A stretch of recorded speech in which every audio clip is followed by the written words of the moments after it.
ప్రజా సంక్షేమం రాష్ట్ర ప్రయోజనాల కోసం వినియోగించాం తప్ప సొంత అవసరాలకు ఎప్పుడు వాడలేదు, వాడుకోము, వాడమని చెప్పి కూడా నేను మీకు తెలియజేస్తున్నా. ఇది తెలుగుదేశం పార్టీ చిత్తశుద్ధి.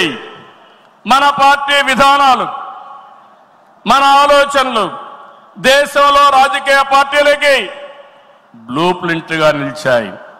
సామాజిక న్యాయం అనేది తెలుగుదేశం రాజకీయాల్లో తెచ్చిన అతి పెద్ద సామాజిక విప్లవం. అట్టడుగు వర్గాలకు అధికారంలో రాజకీయ ముఖ చిత్రాన్ని మార్చింది మనమే. 40 ఏళ్లకు ముందు బీసీలని రాజకీయ అధికారంలో భాగస్వాములు చేశాం. ఇదే తెలుగుదేశం పార్టీ తిరుగులేని శక్తిగా మార్చింది. తర్వాత కాలంలో దేశంలో అన్ని రాజకీయ పార్టీలు బీసీలను గుర్తించే పరిస్థితికి వచ్చారు.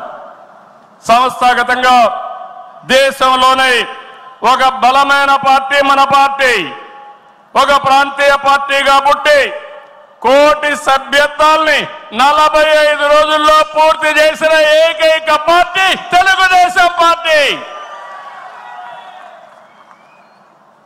ఈ ప్రయాణం ఇంకొక పక్కన చూస్తే జాతీయ స్థాయిలో కేంద్ర ప్రభుత్వాలు తీసుకున్న అనేక నిర్ణయాల్లో తెలుగుదేశం పార్టీ కీలక పాత్ర పోషించింది. What AP thinks today, India thinks tomorrow అనేది అనేక సార్లు ప్రూవ్ అయింది. విద్యుత్ సంస్కరణలు, ఓపెన్ స్కై పాలసీ, పీపీపీ విధానాల్లో మౌలిక సదుపాయాలు, ప్రజల వద్దకు పాలన, జవాబుదారీ వ్యవస్థ, ఇలాంటి అనేక విషయాల్లో మనం దేశానికి పరిచయం చేశాం.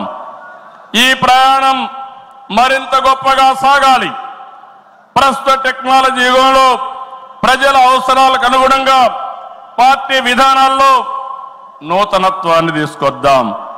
ఈ దిశగా కడప గడ్డపై జరుగుతున్న ఈ మహానాడు అనేక నిర్ణయాలు చర్చించి భావి తరాల భవిష్యత్తు కోసం కార్యక్రమాన్ని రూపకల్పన చేస్తామని చెప్పి కూడా నేను మీకు తెలియజేస్తున్నా. ఈరోజు ఒక్కసారి మీరు ఆలోచిస్తే ఈ మహానాడు భవిష్యత్తుని ఒక దశ దిశ నిర్దేశించే విధంగా ఈ మహానాడు ఉండబోతుంది. నేను ఒకే ఒక విషయం ఇక్కడుండే కార్యకర్తలకు, నాయకులకు విజ్ఞప్తి చేస్తున్నాను. ఈరోజు మనం అందరం కూడా ఒక ఇన్స్పైరింగ్ టైంలో ఉన్నాం. టెక్నాలజీకి మెచ్యూరిటీ వచ్చింది. స్వాతంత్రం వచ్చిన తర్వాత 78 సంవత్సరాల్లో ఏమి అభివృద్ధి జరిగిందో రాబోయే 22 సంవత్సరాల్లో అంతకంటే రెట్టింపు అభివృద్ధి జరిగే అవకాశం ఉంది. దీనికి కారణం ఈ దేశంలో ఉండే ప్రజలే కారణం అని చెప్పి నేను మీకు తెలియజేస్తున్నా. ఆ దిశగా ఈ మహానాడు ఒక చరిత్రలో మిగిలిపోతుంది. 2025 కడప మహానాడు ఒక చరిత్ర తిరగ రాయడానికి దోహదం చేస్తుందని మరొక్కసారి విజ్ఞప్తి చేస్తున్నాను. అందుకే ఇప్పుడే నాయకత్వంతో మాట్లాడినాక నేను మాట్లాడిన తర్వాత లోకేష్ గారు పార్టీకి 6 శాసనాలతో ఒక బ్లూ ప్రింట్ రిలీజ్ చేస్తారు. అదే మాదిరిగా ఈరోజు రేపు మనం లా అండ్ ఆర్డర్ గురించి మాట్లాడుతున్నాం. లా అండ్ ఆర్డర్లో నేను ఒకటే చెప్తున్నాను, నేరస్తులు ఎక్కడున్నా వదిలిపెట్టే సమస్య లేదు. ఆంధ్రప్రదేశ్ అంటే నేరస్తులకు చోటు లేదు, అది నిరూపిస్తానని ఈ మహానాడు సాక్షిగా మీ అందరికీ విజ్ఞప్తి చేస్తున్నా.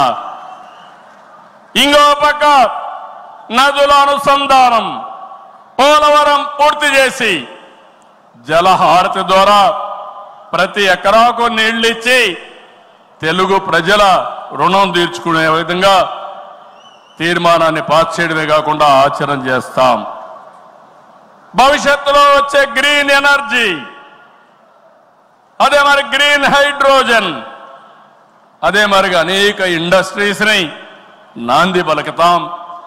అదే మరిగా ఎక్కడికక్కడ ఏవైతే లాజిస్టిక్స్ ఉన్నాయో, రోడ్లు కానీ, రైల్వే కానీ, పోర్ట్లు, ఎయిర్పోర్ట్లు కానీ, అదే మాదిరిగా పోర్ట్లు కానీ, ఇంకో పక్క ఇన్లాండ్ వాటర్ వేస్ కానీ ఇవన్నీ చేసి ప్రపంచంలోనే లాజిస్టిక్స్ కాస్ట్ తగ్గే విధంగా మన ఆలోచనలు ఉంటాయని చెప్పి నేను మీకు తెలియజేస్తున్నా.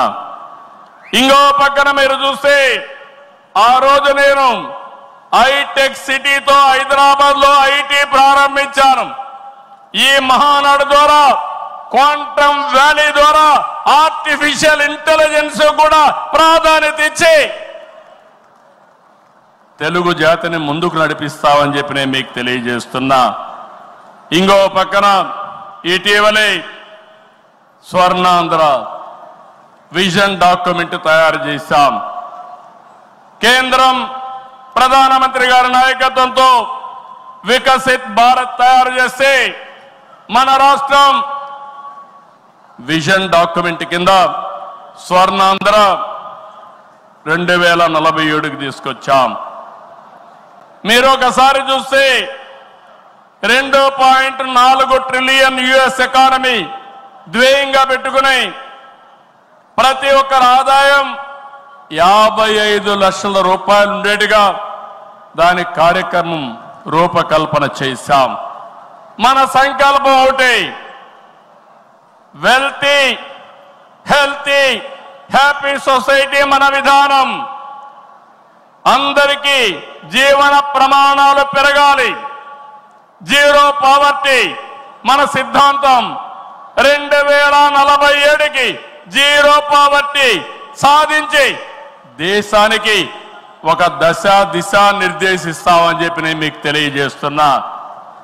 ఆ తర్వాత P4 ద్వారా ఆర్థిక అసమానతను తగ్గించే విధానానికి శ్రీకారం చుడతాం. దానికి కూడా ఈ కడప మహానాడులో చర్చ చేసి ముందుకు తీసుకుపోతాం.